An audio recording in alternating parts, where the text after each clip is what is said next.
Как бы вы описали своего идеального партнера? Для меня идеальный партнер – это тот, кто всегда поддержит, тот, с кем ты чувствуешь себя, во-первых, в безопасности. И любовь – это то, что царит в любых отношениях – дружеских, рабочих, романтических, каких-либо других.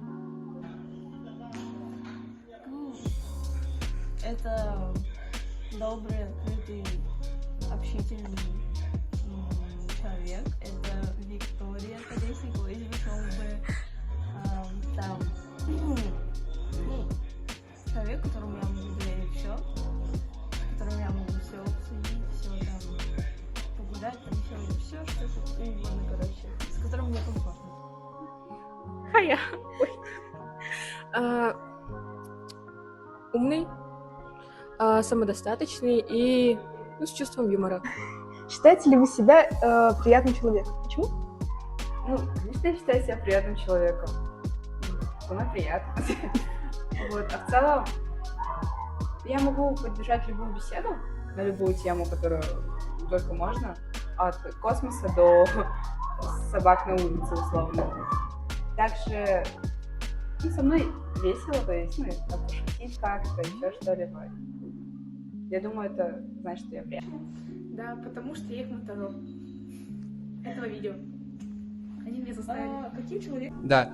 Я восхищаюсь прежде всего моей классной руководительницей Анисией Викторовной, да, я очень люблю мою классную руководительницу, она всегда поможет, поддержит, вот это называется любовь, вот это я понимаю.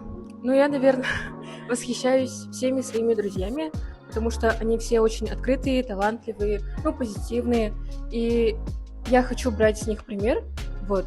Итак, как вы представляете свой идеальный день?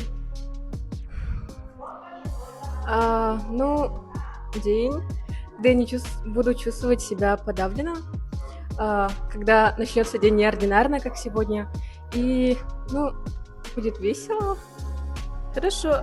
Мой идеальный день начинается с того, что я высыпаюсь, хорошо кушаю, прихожу в школу, мою любимую, 31-ю, учусь, да,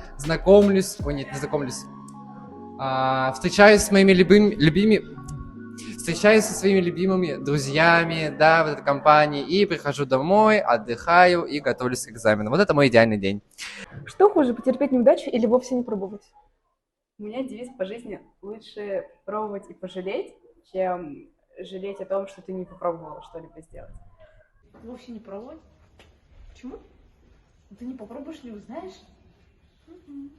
Конечно, все нужно пробовать в своей жизни. У нас жизнь безгранична, у нас много возможностей. И если вы что-то не попробуете, вы не узнаете, нормально вам это, нравится или нет. Так что все пробуйте. Любые возможности, все есть.